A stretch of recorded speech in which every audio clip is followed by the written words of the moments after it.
Me confirman si es que hay alguna alteración, ¿ya? Si no se escucha algo, me interrumpa.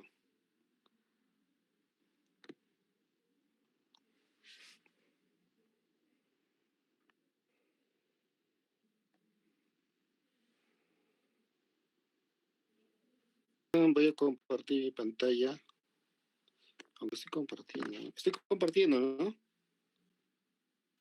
Sí, doctor. Listo. Listo, vamos a empezar con el tema de recién nacido prematuro. Ya la vez pasada vimos recién nacido a término, ahora vamos a ver algunas peculiaridades que tienen los recién nacidos prematuros.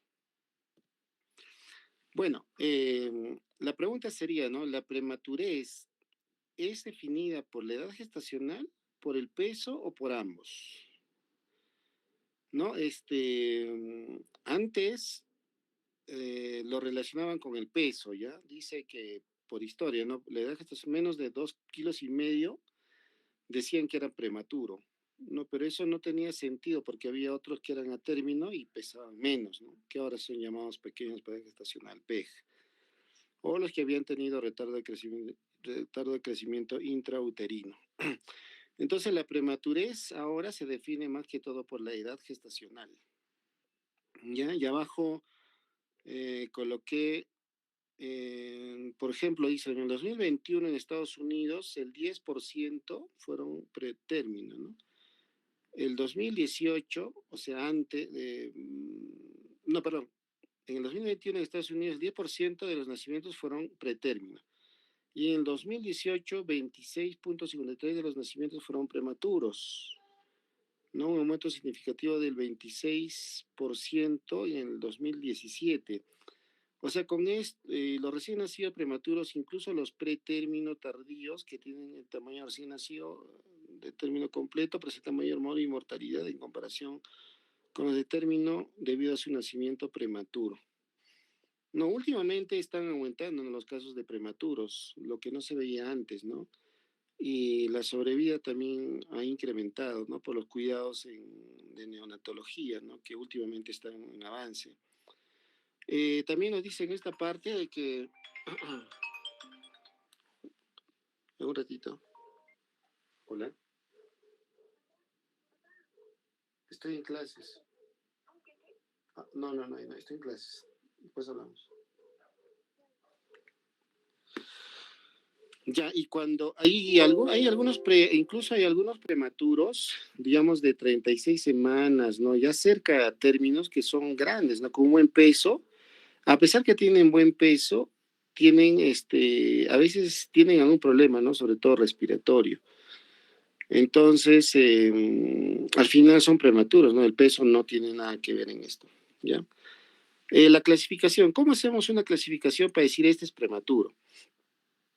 No, podemos utilizar el capurro, ¿no? Que ya les expliqué anteriormente, el capurro A, que tiene 5 ítems. Y si, digamos, tenemos alguna duda o está en límite, no está en 36, 35, estamos en dudas, entonces debemos utilizar el VALAR. ¿Por qué? Porque el VALAR tiene 12 parámetros, 6 somáticos y 6 neurológicos, pero tenemos que hacerlo 12 a 24 horas después de que haya nacido, ¿no? Y teniendo más parámetros vamos a tener más posibilidad digamos, de llegar a un diagnóstico más exacto de la edad gestacional, ¿no? Ahora, el VALAR, ¿no? Katia, tenemos el VALAR, tiene sus 6 parámetros somáticos que están aquí a la derecha, ¿no? Nos indican el pie, la nudo, superficie plantar, la mama. Es más o menos igual que el capurro, ¿no? Ojos, oídos, genitales. En acá van a ver 7, 1, 2, 3, 4, 5, 6, ¿no? Pero uno utilizan indistintamente, no puede ser genitales masculinos y para el femenino. Entonces le dan un debido puntaje que está acá en la parte superior, ¿no? Yo le corto esto para que entre, ¿no? En la pantalla. Igual, en la parte neurológica tenemos que la postura, de acuerdo con lo observamos, la ventana cuadrada, este es de la manito, el retroceso del brazo, ¿no? El ángulo popliteo, hasta dónde puede, cómo queda la rodillita si nosotros le levantamos. Hay una técnica especial, ¿no? Que a nosotros se nos enseña en forma práctica, pero ustedes para que lo conozcan, ¿no? Básicamente. Sino de la bufanda, talón oreja, sacamos el puntaje de todos estos ítems y en la parte derecha vamos a obtener un puntaje y de acuerdo a eso vamos a decir cuántas semanas tiene, ¿no? Ese recién nacido, ¿ya? Entonces, la definición, ¿no? ¿Qué es un prematuro? Es un recién nacido menor de 37 semanas, menor de 259 días de gestación. Ya se asocia con un riesgo considerable, ¿no? De morbilidad y mortalidad, particularmente entre los recién nacidos y extremadamente prematuros, es decir, los que tienen menor de 28 semanas. Aquí podemos observar, ¿no? La clasificación por edad gestacional. Un término es mayor o igual de 37 semanas, ¿no? Prematuro tardío va desde las 34 y menores de 37 semanas. El prematuro moderado está entre las 32 y menor de 34 semanas. Muy prematuro, menor de 32 semanas y extremadamente prematuro, menos de 28 semanas. ¿Ya? Ahora, para que más o menos ustedes vean que un prematuro de 28 semanas, que es muy prematuro, tiene un promedio de peso de 1 kilo, ¿no? 1000 gramos, ¿ya? Esto es en percentil, no más o menos 50. Es un aproximado. Si nos dicen tiene 32 semanas, 1,800 kilo, ¿no? 34 semanas y estamos sobre los 2 kilos, ¿no? Promedio. Es para tener una idea. Nosotros más o menos ya calculamos, ¿no? Cuando queda gestación tiene 28. Bueno, tiene 1 kilo, ¿no? Si es de 26 semanas, por ejemplo, 800 gramos, ¿no? Extremadamente prematuro, ¿no?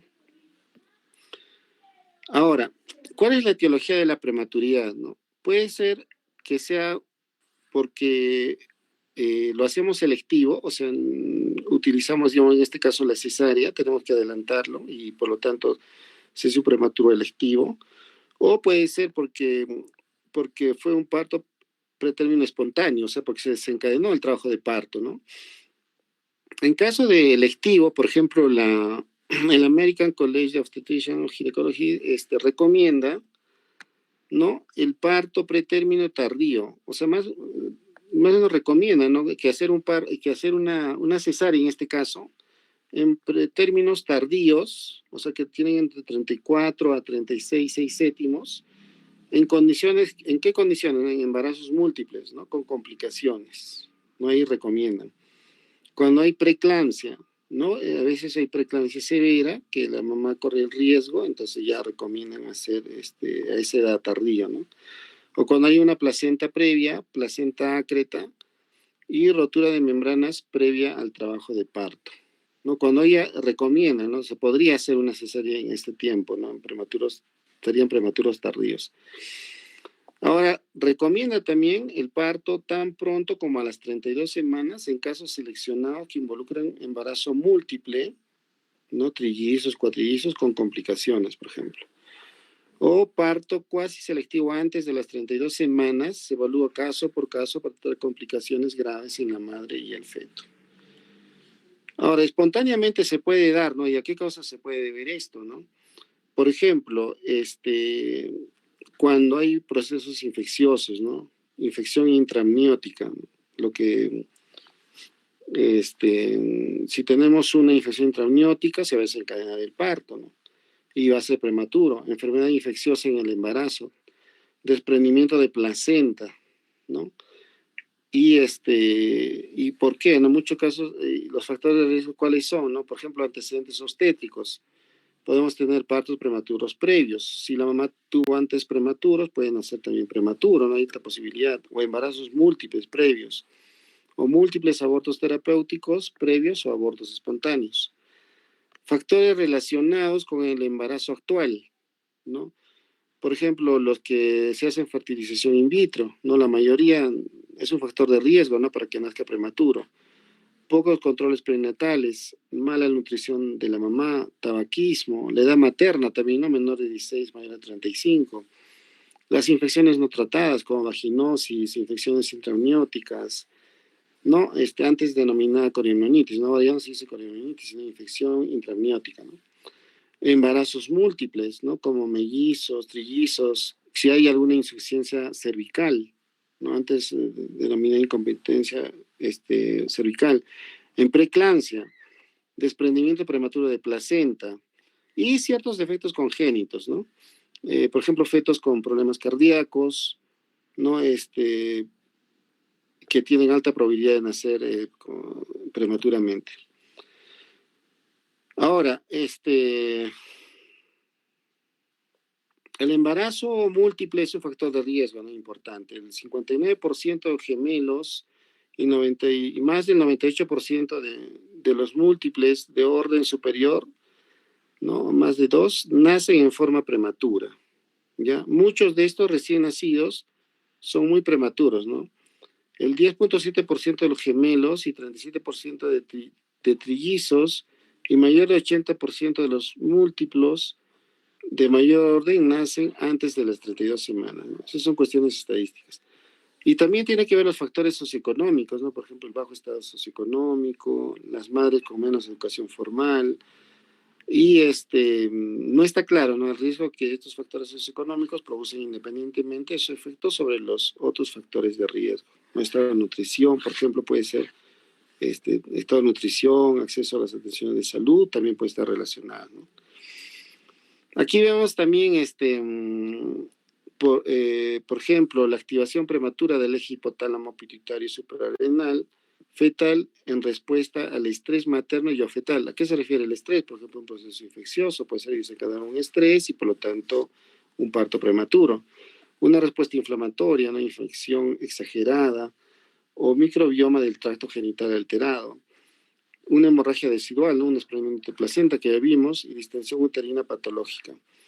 Aquí también saqué un cuadrito, todo es de Love to Date. Por ejemplo, el trabajo de parto prematuro espontáneo se da entre 30 a 50%. Es el más frecuente, ¿no? Seguido del RPM, que es entre 40%, gestaciones múltiples 30%, la preeclampsia 12%, sangrados 9%, restricción de crecimiento fetal 4% y otros 9%. El más frecuente y se lleva casi a la mitad es el trabajo de parto prematuro espontáneo. A nivel mundial hay una incidencia del 10% que nacen prematuros, ¿no? O sea, de 100 bebés, 10 van a ser prematuros. En Europa es el 5%, ¿no? Y en África es más, ¿no? 18%. Ahora, 15 millones de niños dice que nacen prematuros cada año, ¿ya? A nivel mundial estoy hablando, ¿no? 85% se produjo entre las 32 y 36 semanas de edad gestacional, ¿ya? El 10% entre las 28 y las 32, ¿no? Y menos de 28 es el 5%. Acá vemos en un cuadrito ya, ¿no? Los factores de riesgo para que nazcan prematuros. Eso lo leen. No vamos a repetir. Ahora vamos a ver los factores de riesgo de mortalidad, ¿no? Se supone, y obviamente, cuanto más prematuro va a haber mayor mortalidad, ¿no? Por ejemplo, el grado de prematuridad, ¿no? Menor de 28 semanas, entre 25 y 50% para los bebés, ¿no? Y menor o igual a 25 semanas, para los menores de 28 semanas es el 25%, ¿no? Y 50% en los de menores de 25 semanas. En cuanto al sexo, tiene mayor mortalidad el sexo masculino que el femenino. En la raza, mueren más los bebés prematuros negros en comparación con otros grupos raciales. Cuanto a las anomalías congénitas, también tiene que ver, ¿no? Por ejemplo, los prematuros que nacen con trisomía 21, el 33% fallecen. Los que nacen con trisomía 18, prematuros, mueren no, 89%, ¿no? Y trisomía 13, 92%, ¿no? Y además de su propia entidad, estos 18 y 13 tienen una alta mortalidad ya de por sí, ¿no? Ahora, en cuanto a los que tienen restricción del crecimiento intrauterino, es mayor en prematuros, o sea, van a tener esto mayor mortalidad, ¿no? Aparte que son prematuros y todavía tienen restricción de crecimiento intrauterino, entonces ellos tienen mayor mortalidad. Bueno, el nivel de atención neonatal también, ¿no? Vamos a ver el siguiente cuadro de qué se trata esto, ¿no? Por ejemplo, Acá es un cuadro donde hay un límite, ¿no?, de supervivencia en los lactantes de 22 a 25 semanas. A veces nos preguntan a nosotros, ¿no? Nos dicen, mira, tenemos una gestación de 23 o 24 semanas. ¿Cuánta es la posibilidad de supervivencia? Nos preguntan, ¿no? Datos del Perú no he conseguido, pero sí aquí hay un cuadro donde nos muestra, ¿no? Por ejemplo, aquí en Estados Unidos, de 22 semanas sobreviven 11%, 23, 49%, 24 semanas 70% y 25 semanas 79%. Y van a encontrar ustedes el porcentaje que está en paréntesis. Pero lo importante saber es de que esto es desde la semana 22 a 25, el nivel de supervivencia es variable. Ya más de 25 semanas ya es otra cosa, ¿no? Es un poco mejor el pronóstico, pero esto es a nivel, por ejemplo, es de Estados Unidos, acá tenemos Alemania, que es Europa, varía, ¿no? Por ejemplo, en Europa 22 semanas 57%, 23 62%, no 25 90%, o sea, tienen alta posibilidad de supervivencia, ¿no? De supervivencia, ¿ya? Ahora, ¿cuáles son las causas maternas, no? Obviamente la primera puede ser insuficiencia respiratoria, ¿no? Especialmente los recién nacidos extremadamente prematuros.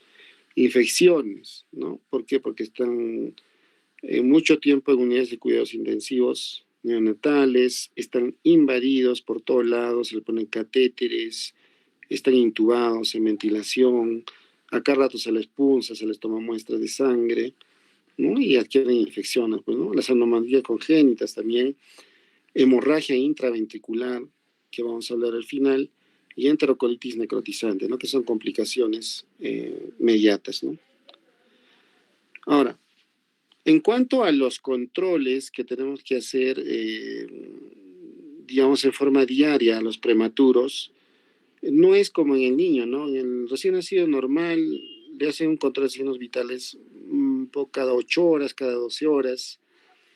En este caso, a los recién nacidos prematuros, el control de funciones vitales es más seguido, ¿no? Cada 4 horas, cada 2 horas, incluso cada hora, ¿no? Los que son extremadamente prematuros. Las enfermeras en las unidades de cuidados intensivos tienen hojas, ¿no? De hora a hora, ¿no? Para controlar su temperatura, frecuencia cardíaca, saturación, frecuencia respiratoria. El peso de los prematuros sí es en forma diaria, no igual que los recién nacidos a término prácticamente. La longitud y el peso, el perímetro cefálico, eso se realiza en forma semanal, ¿no? Que generalmente ya todo lo tenemos establecido los días sábados, ¿no? Tenemos que medirlos y medir su perímetro cefálico.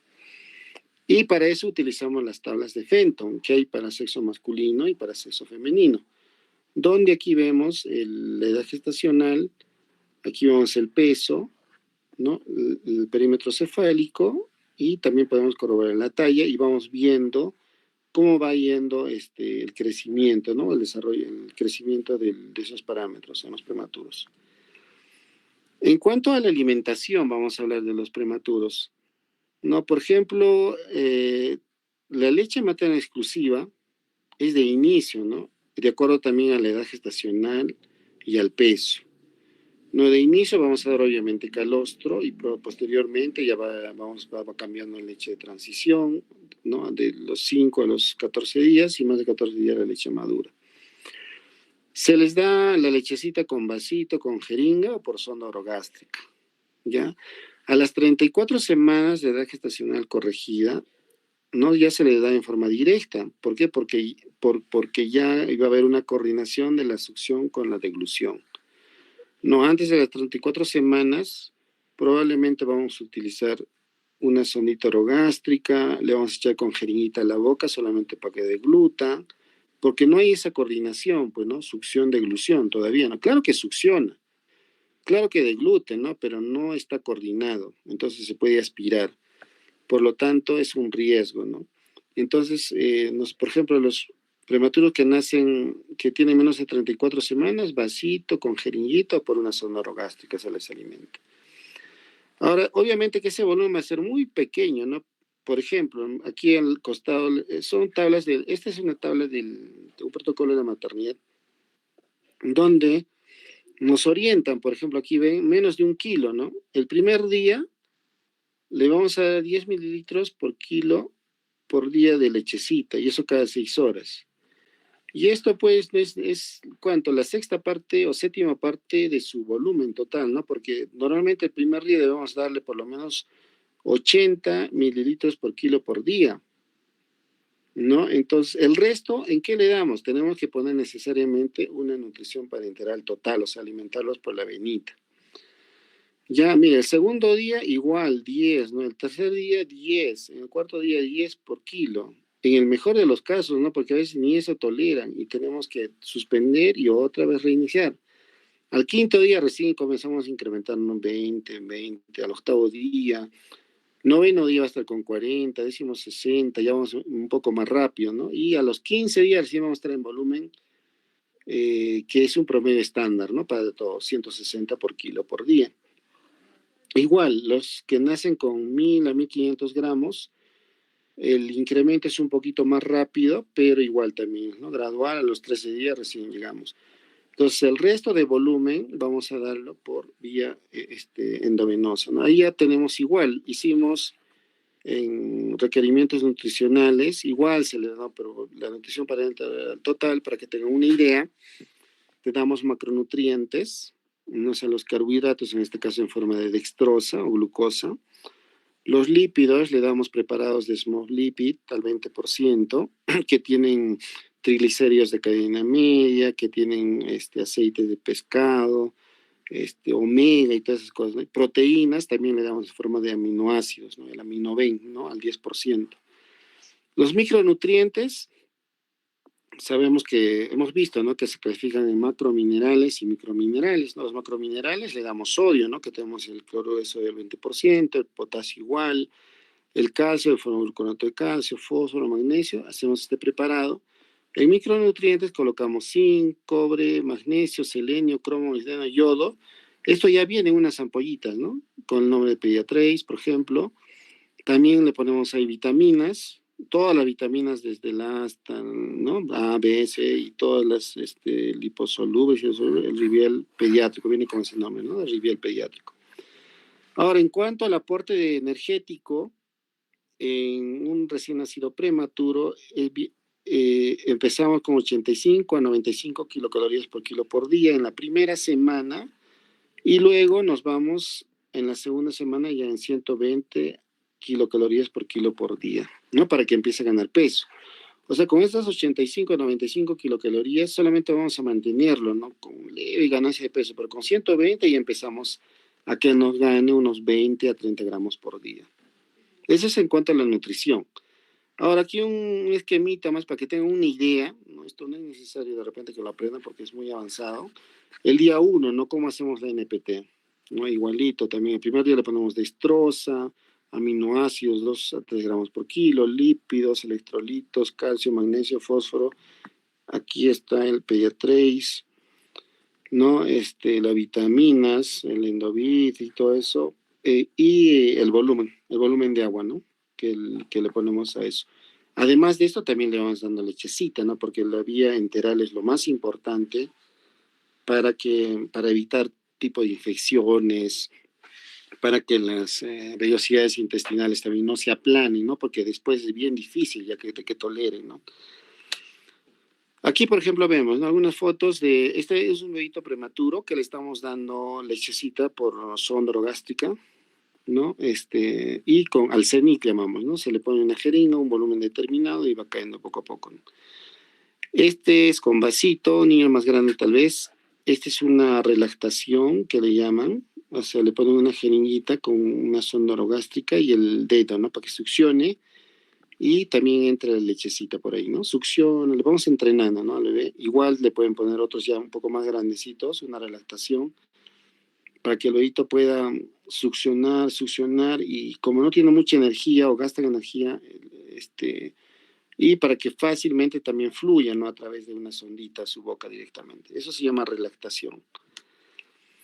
Ahora la hipotermia, hablamos de la hipotermia en prematuros. La pérdida, digamos, de calor es igual que en los recién nacidos a términos, ¿no? Mayor pérdida es por evaporación, ¿no? Que tienen que tener. Por eso, justamente, el bebé nace húmedo por el líquido amniótico, tenemos que secarlo inmediatamente, ¿no? Porque la mayor pérdida es por evaporación. Tenemos que tener en sala de partos, tenemos que tener una temperatura, dice, para prematuros entre 26 y 28 grados centígrados antes que nazcan, ¿no? Especialmente en prematuros menores de 28 semanas de gestación. Normalmente la temperatura normal es igual, ¿no? 36,5 a 37,5 grados centígrados. Y vamos a considerar hipotermia leve, moderada a severa de acuerdo a esta temperatura, ¿no? Que veamos, ¿ya? Los bebitos, por ejemplo, que nacen menos de 29 semanas, o sea, de 28 incluyendo para menos, o sea, menos de 1 kilo, normalmente al nacer no se les seca, ¿no? Porque su piel es muy fina y podemos lastimar, lacerarla, ¿no? Solamente a veces con toques o inmediatamente colocarlas en bolsas de polietileno, ¿no? Así como ven en la figura. Ya se les pone su gorrita siempre porque la pérdida de calor es por la cabeza. Se le pone su gorrita y con una bolsa de polietileno, ¿no? Esterilizada. Es cualquier bolsa, no solamente que lo esterilice. Podemos utilizar también para prevenir la calor las servocunas, las incubadoras y lo más importante, ¿no? También se podría hacer de repente ya cuando un niño esté más estable, incluso no tan estable, ¿no? Mamá canguro, por ejemplo, aquí vemos. O sea, mamá canguro es cuando la mamá ingresa, previamente se tienen que bañar, los descubrimos, entra con una bata, con la abertura en la parte anterior, ¿no? Y se ponen ahí ¿cómo se llama? Una frazadita, un pañal, perdón, para que lo sostenga, este pañalito, pero entran en contacto piel a piel, ¿no? Con la mamá, entonces le pasa el calor también a la mamá al bebé y es una incubadora natural.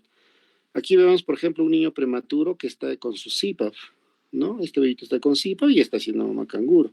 Y eso se practica, ¿no? Porque esto le da mayor seguridad al bebé, le ayuda, tiene varias ventajas, ¿no? Así que gane peso, mayor seguridad y el contacto madre a niño, que también es muy importante. Aquí está, ¿no? Por ejemplo, dice, por ejemplo, ¿cuándo se puede iniciar una mamá canguro, no? Al salir de la UCI, aproximadamente 1,3 kg, es el tiempo que se puede iniciar y finaliza, no existe un límite, no le puede hacer hasta que, no sé, le pueden seguir haciendo mamá canguro hasta en su casa, ¿no? Cuando ya sean grandes. Para eso necesitan su gorra, necesitan un monitor de signos vitales, siempre tiene que estar en posición vertical, se debe alargar el método canguro al menos 1 hora, o sea, no es que todo el día estén tampoco, ¿no? El tórax de la madre y el bebé estén descubiertos, siempre lavarse de manos y usar esta fajita, ¿no? Esos son los requisitos para mamá canguro, ¿no? Una incubadora natural prácticamente. ¿Cuáles son los beneficios de mamá canguro? Por ejemplo, regula la temperatura corporal del bebé según sus necesidades, regula el ritmo cardíaco y respiratorio, reduce el llanto del bebé, más tiempo de tranquilidad y de sueño profundo del bebé, mejora el descanso de la mamá, del papá y también del bebé, favorece la lactancia materna, estimula la producción de leche de la mamá, ¿no? La leche de la madre refuerza el sistema inmunitario del bebé, por lo tanto, disminuye el riesgo de infecciones que se puedan adquirir en el hospital, mejora la digestión y disminuye el riesgo de cólicos, ¿no? Disminuye el estrés del bebé y de los padres también, ¿no? Y disminuye el riesgo de depresión postparto. Favorece el vínculo efectivo emocional entre el bebé y los padres, y los padres se van a sentir más seguros y más protagonistas en el cuidado de su hijo, y el bebé se siente más seguro y protegido, ¿no? Y entonces el bebé, el papá si va al hospital o la mamá se llama canguro, ya va a querer cuidarlo solo, no se lo va a querer llevar a su casa, ¿no? Lo más pronto posible. Y por lo tanto va a reducir el tiempo hospitalario y volver como antes a la normalidad, a su casita. Ahora, ¿cuáles son las complicaciones de los prematuros, no? Hay complicaciones inmediatas y complicaciones mediatas, ¿ya? Las inmediatas, la termorregulación, ¿no? Puede ser hipotermia. Tienen una piel muy fina, en cuanto a lo metabólico, hipoglicemia, hipocalcemia, acidosis, hipomagnesemia. En cuanto a la parte respiratoria, ustedes ya saben, lo más frecuente es la enfermedad membrana por el déficit surfactante, ¿no? También pueden hacer taquidemia transitoria recién nacido, hacen apneas por la inmadurez del sistema nervioso, ¿no? Del bulbo raquídeo, inmadurez, pueden hacer apneas. La apnea es deja de respirar, ¿no? Por lo menos 20 segundos. Asfixia también. En cuanto a la parte infecciosa, están más propensos a infectarse a sepsis y a meningoencefalitis o meningitis. En cuanto al sistema nervioso central, pueden hacer hemorragia intracerebral y lo más frecuente es la hemorragia intraventricular. No hacen encefalopatía hipóxico-isquémica, también leucomalacia periventricular, ¿no? Son las complicaciones.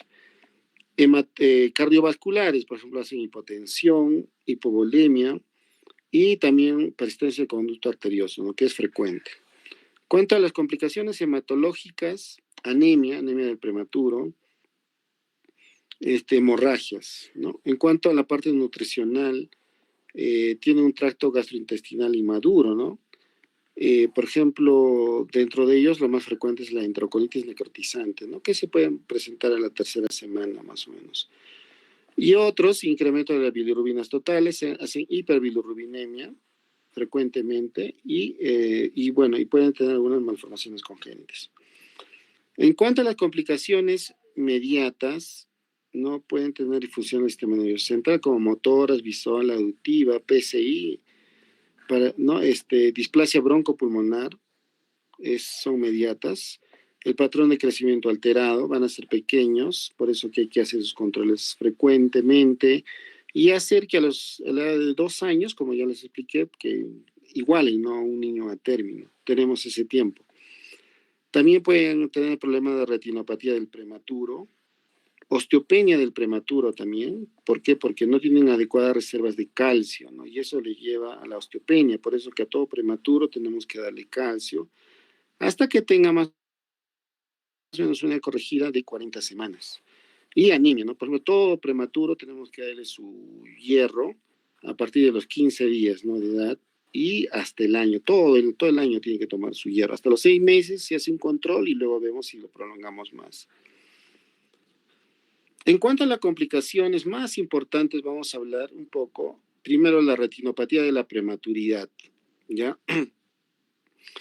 El crecimiento de los vasos sanguíneos de la retina, ¿no? Inicia a las 32 semanas de edad gestacional. Y bueno, y va a terminar después del nacimiento, ¿no? Y si el bebé nace a las 32 o menos, no va a haber vasos sanguíneos. Entonces, a veces este crecimiento ya en la vida extrauterina y se ve, ¿no? En peligro. ¿Por qué? Porque está recibiendo oxígeno muy alto, ya no es un ambiente adecuado como en el útero, entonces estos vasos van a empezar a crecer, pero con la probabilidad de que tengan algún tipo de dilatación, algún tipo de sangrado. Al haber sangrado va a haber retraimiento de la retina y podemos llegar hasta un desprendimiento, ¿no? de retina, como sería el estadio 5. Por ejemplo, ¿no? Hay 2 clasificaciones, ¿no? Etapa 1, estamos viendo esta etapa 1, es una capa delgada, una delgada línea demarcatoria entre la retina vascular y avascular. En la etapa 2 puede haber ya un lomito o una sobreelevación, ¿no? De la unión de la retina vascular con avascular.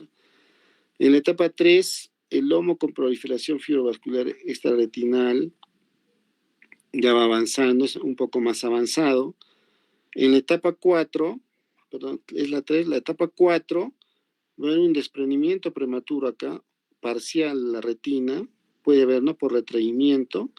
Y en la etapa 5 es cuando se produce, ¿no? un desprendimiento total de la retina.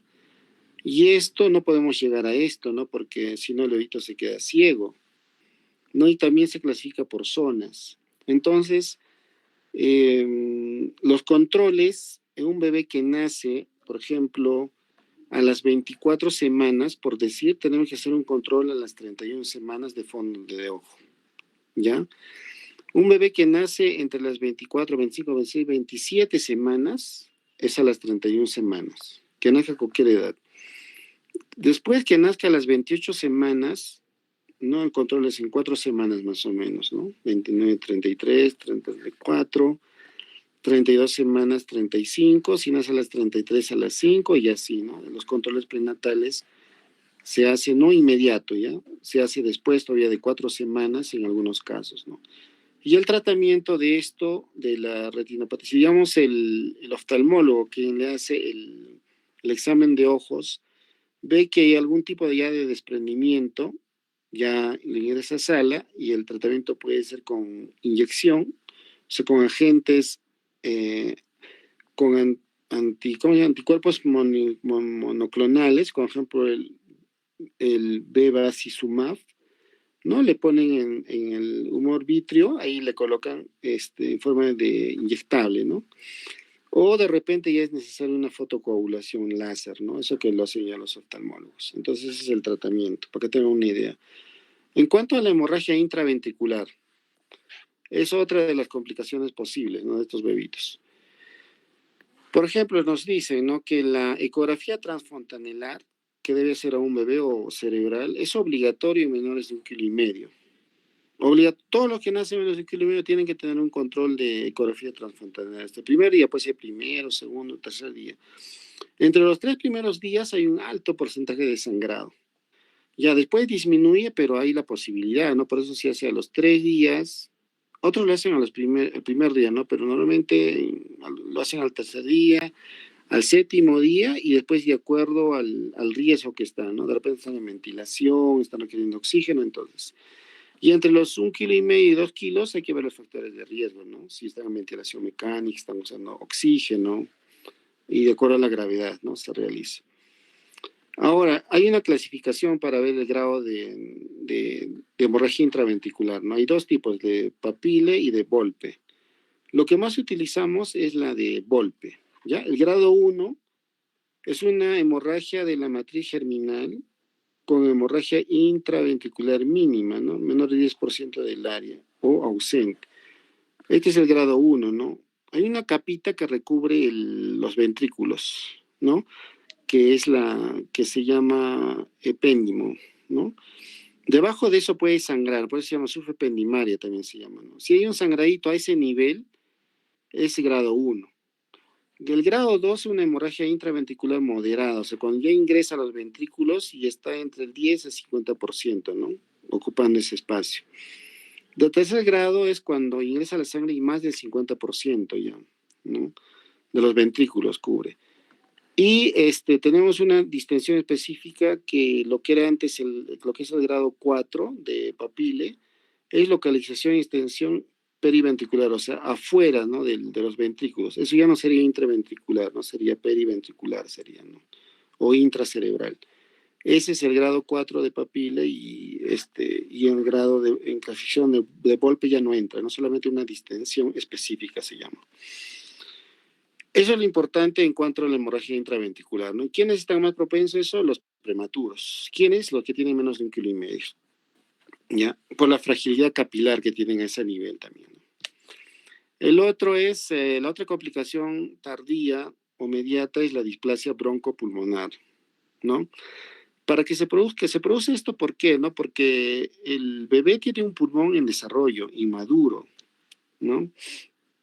Y hay varios factores externos que van a influir a esto, por ejemplo, va a estar en ventilación mecánica, el oxígeno, ¿no? Que produce radicales de oxígeno, a veces le ponemos mucho oxígeno o necesitan de por sí mucho oxígeno.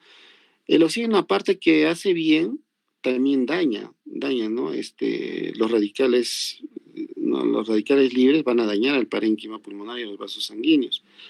Genéticamente también, los procesos infecciosos y otros factores de riesgo, ¿no? Que van a hacer que se produzca un proceso inflamatorio, no va a alterar la estructura tisular, va a producir fibrosis, ¿no?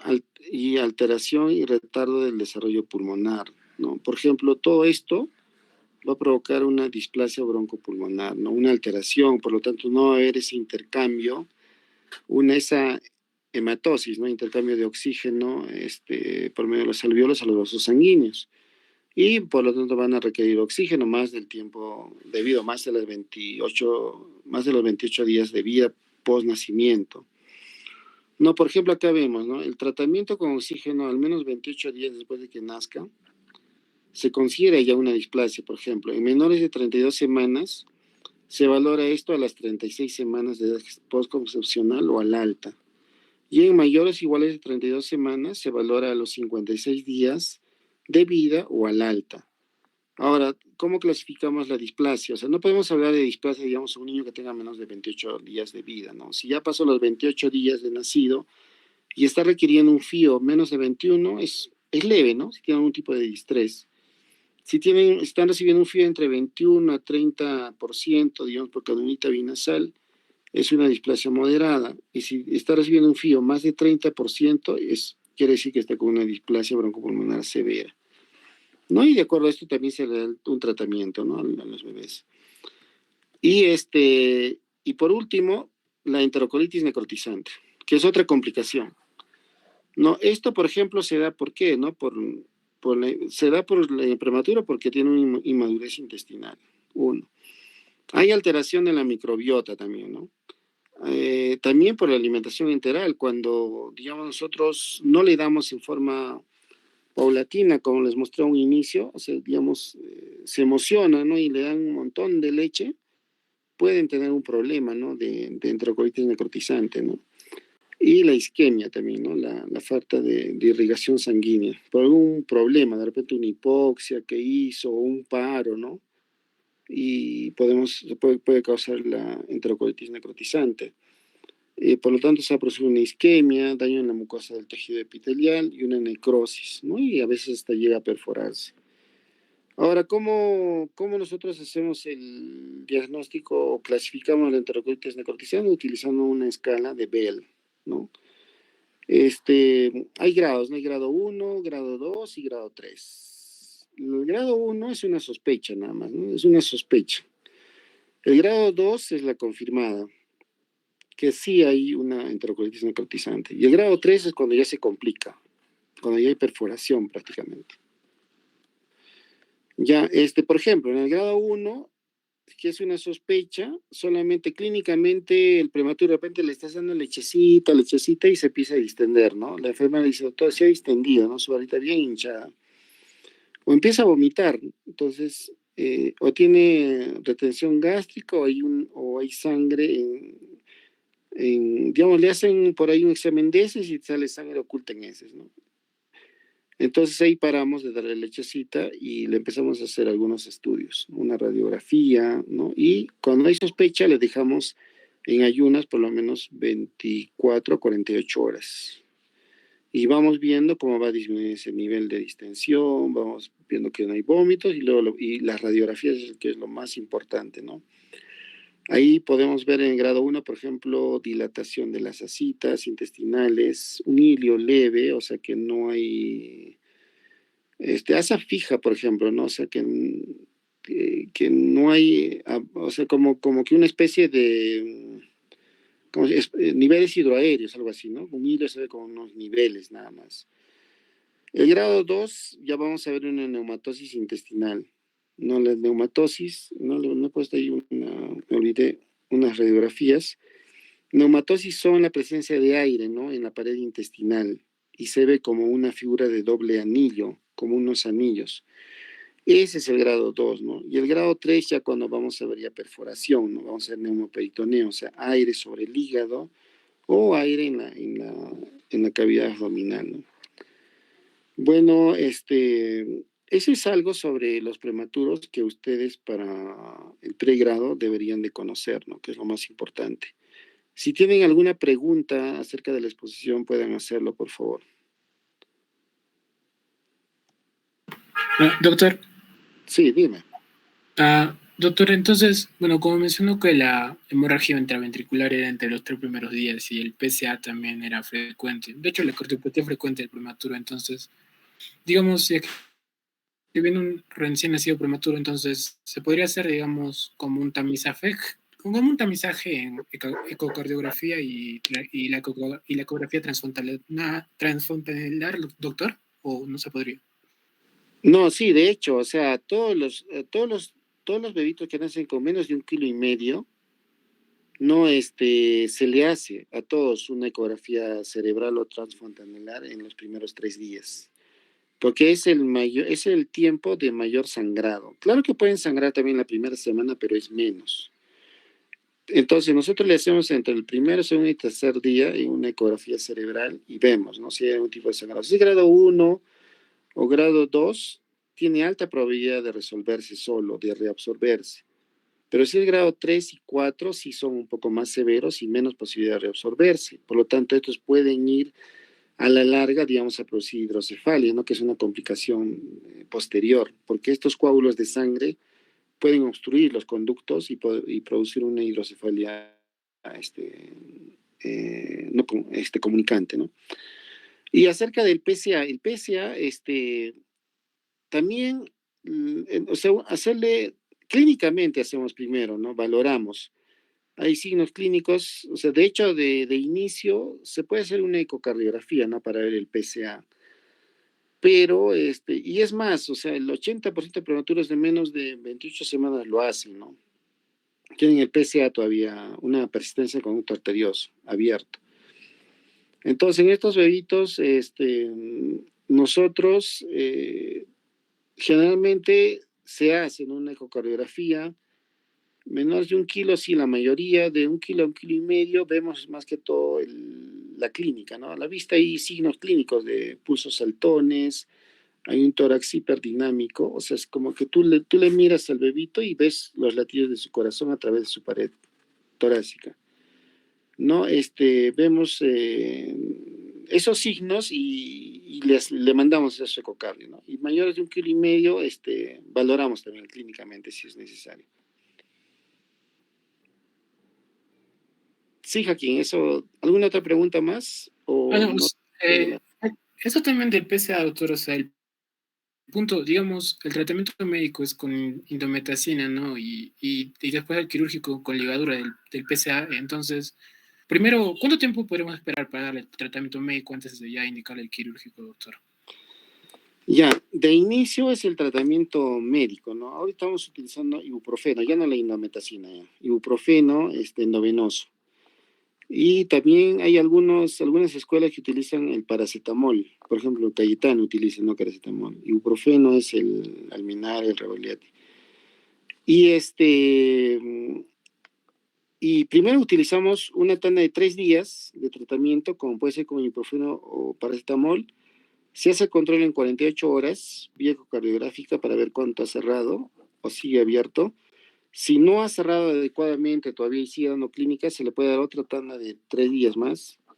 No, y si no cierra, hasta 3 tandas se puede dar, ¿no? Y luego de eso y si que está causando una repercusión hemodinámica, ¿qué quiere decir la repercusión hemodinámica? Que, digamos, no gana peso, sigue pegado al ventilador, que no tolera la vía oral, ¿no? O sea, hemodinámicamente está complicando, ¿no? Al paciente tiene que ir a un cierre quirúrgico, ¿no? Que es lo menos indicado que esperamos, ¿no? Nosotros esperamos que se cierre con esos ciclos que se llama de tratamiento médico.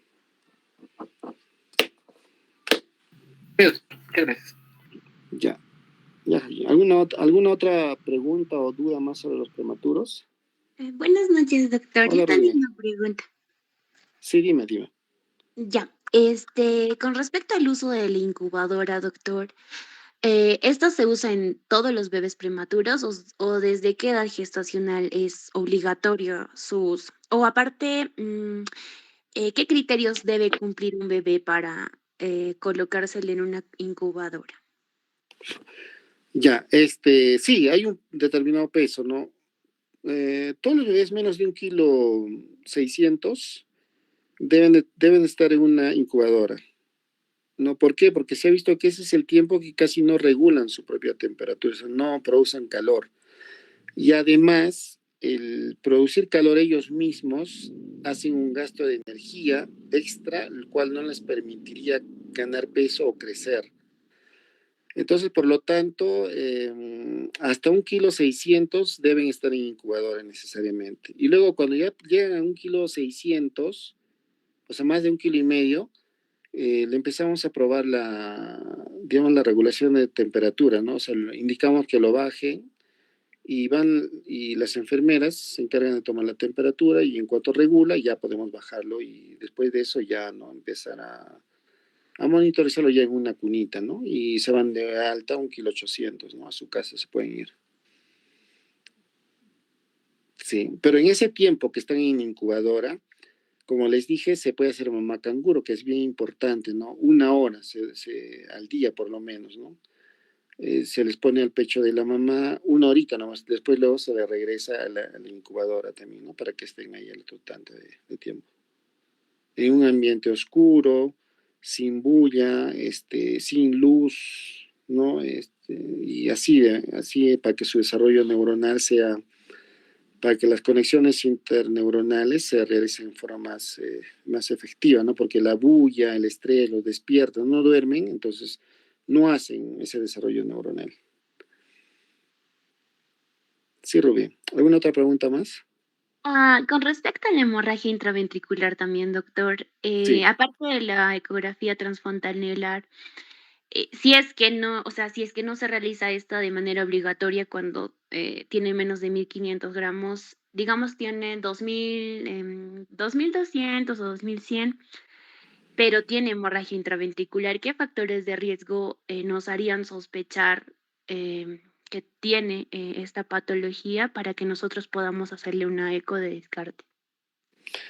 Ya, mira, si pesan más de 2 kilos y, digamos, haya requerido oxígeno, hayan tenido una enfermedad membrana hialina, digamos, severa, ¿no? Ventilación mecánica, y por decir, ahí ha necesitado reanimación, un ABAR muy bajo, son factores de riesgo para pensar en una hemorragia, ¿no? Por lo tanto, tenemos que hacerle una ecografía cerebral en esos casos.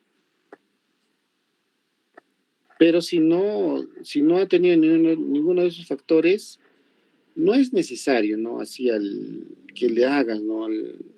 Necesariamente.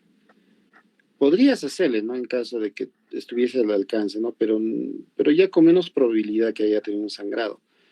Y ahora clínicamente también, ¿no? Si es que empieza a crecer la cabecita más de lo normal, la fontanela es muy grande, mucha tensión, más que todo en la tensión de la fontanela, ¿no? Aunque a veces más es el perímetro cefálico, porque a veces la tensión de inicio no se siente, porque como ustedes saben que el cráneo del bebito es bien elástico, entonces el perímetro cefálico vamos midiendo y se va creciendo muy aceleradamente, también podemos pensar en una hemorragia, ¿no? Que está siendo una hidrocefalia secundaria a una hemorragia, ¿no? Que es lo más frecuente, ¿no? Sí, Rubí. Ya, doctor. Con respecto a conducto arterioso persistente, doctor, cuando este es muy leve, ciertamente los signos que indicó no se notan a simple vista o así rápido cuando es un Sí. bebé. Entonces, el diagnóstico es cuando es niño o incluso cuando es joven, porque no hay repercusión hemodinámica visible. Entonces, ¿qué es, o sea, cómo se le debe tratar cuando el conducto arterioso persistente se diagnostica en la infancia?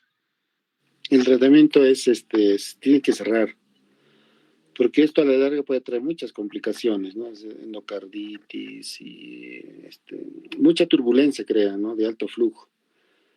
Tiene que cerrarse. Ahora cierran, no vía cateterismo, ya no necesitan operar, nada, ¿no? Le ponen un catéter, llegan hasta donde está abierto una válvula y un balón, ¿no? Un balón insuflan y queda ahí, ¿no? Y cierran. Pero el PCA sí o sí tienen que cerrarlo. A no ser que sea. No, pero sí tiene un riesgo. O sea, en todo PCA tiene. Yo he visto niños que 4 o 5 años están cerrando, ¿no? Ahí en el INCOR. Sí, pero la indicación es cierre. Ya, muchas gracias, doctor. Ya, ya, Rudy. Si tienen alguna otra pregunta.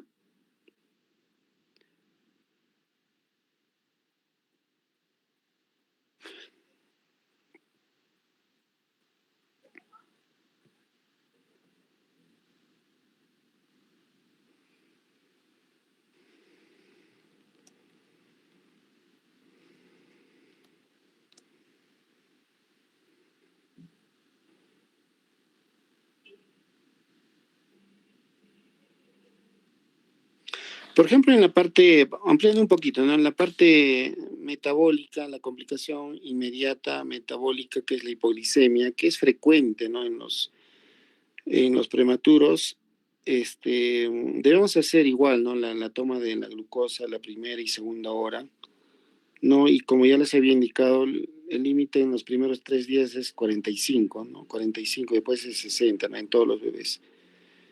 No, tenemos que estar ahí pendientes y regulando, ¿no? Porque a veces de hipoglicemia, los más prematuros, menos de 1 kilo, son bien difíciles de manejar, ¿no?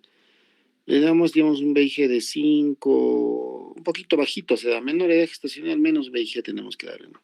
Porque rápidamente se va a una hiperglicemia también. Ya, eso es bien importante, ¿no? Saber la hipoglicemia en los prematuros. Es muy frecuente. Otro punto de aquí, de este cuadrito, alguna pregunta que tengan. De hemorragia intracerebral ya hemos hablado. La leucomalacia, ¿no? Que es el otro problema que también tienen. Eso sería una complicación, por las lesiones periventriculares, ¿no? Por la hipoxia que hay, o daño a nivel del parénquima cerebral, ¿no? Que hay una destrucción, ¿no? De tejido cerebral, y a la larga produce, ¿no? Como que unas áreas de necrosis, ¿no? Que se llaman la leucomalacia periventricular, ¿no? Ahora, las anemias, que también que son frecuentes, ¿no? Los prematuros reciben múltiples transfusiones de sangre. No, si vemos que ya está menos de 33 de hematocrito, un prematuro está requiriendo oxígeno, tenemos que transfundirle, ¿no? Porque ese ya no va a recuperar, ¿no? No va a ganar peso, va a seguir pegado al oxígeno, ¿no? El límite es 33% de hematocrito. ¿Ya? Y siempre utilizar leche materna exclusiva en menores de 1 kilo. Tiene que ser exclusiva. Entre 1 kilo y 1,5 kilos hay que valorar, ¿no? De repente la mamá de repente no está para darnos la leche materna, entonces podemos utilizar leche de banco. Si no tenemos leche de banco, ya pues fórmula, ¿no? En el peor de los casos, ¿no? Pero más de 1,5 kilos ya podemos utilizar, ¿no? Leche de banco o leche en fórmula, pero siempre con precaución, ¿no? De no ir rápido, sino lentamente. Ya, creo que ya. Ahora la retinopatía que hemos hablado, que tienen que tener, lo que tienen que fijar es acá, ¿no? 32 semanas. Menos de 32 semanas, su retina todavía ni siquiera se ha formado, ¿no? A las 32 semanas comienza recién a vascularizarse. Me refiero a la vascularización, no es que no a la retina en sí, sino a la vascularización de la retina. Ya que en un punto comienza para los extremos, ¿no? En forma centrífuga. Crecen los vasitos, ¿no? Las arterias y las venas, ¿no? Y ahí por ahí sangran, se dilatan, se coagulan, forman coágulos y retraen, ¿no? Y puede producir desprendimiento de retina. Eso hay que tener bastante cuidado. Y si nacen a las 33, 34, también tienen ese riesgo porque estaba en proceso, ¿no? Entonces el oftalmólogo ahí le hace su control, le hace su fondo de ojo. Si él ve que la retina está inmadura todavía, está en progresión y sin complicaciones, ya ve, no más o menos se hace el control en un mes, en una semana, él ya da las indicaciones. Pero a las 40 semanas ya le puede dar de alta, ¿no? De oftalmología, dependiendo. La osteopenia del prematuro también, ¿no? Por ejemplo, la osteopenia de prematuro nosotros, como les dije, se le da calcio, forma de vía oral hasta las 40 semanas, ¿no? Y tenemos que hacer controles de calcio, de fosfatasa alcalina, más de 800, ¿no? La fosfatasa alcalina es bien alta en prematuros, ¿no? Más de 800 recién se considera osteopenia, ¿no? Y el calcio bajo, también menos de 7 a menos, ¿ya? Esos son para que tengan alguna idea, ¿no? Porque en realidad es un tema ya de especialidad, pues un tema muy complicado. Ya, jóvenes, yo creo que ya hemos terminado. Si no hay alguna otra pregunta o alguna duda, damos por finalizado este tema. Y para la siguiente clase ya voy a coordinar con el delegado, ¿no? Con Jean-Pierre. ¿ya? Los del grupo de mañana, les voy a dar el número de la interna. Por favor, le pido que me escriba mi WhatsApp, la delegada, y le voy a enviar el número del interno, Jorge, para que mañana coordinen las evoluciones. ¿Ya? Ya, doctor. Y escríbeme a mi WhatsApp, por favor, para mandarte el número. Ya, listo. Listo, nos vemos entonces hasta la próxima clase. Hasta luego. Chao, chao. Hasta luego, doctor.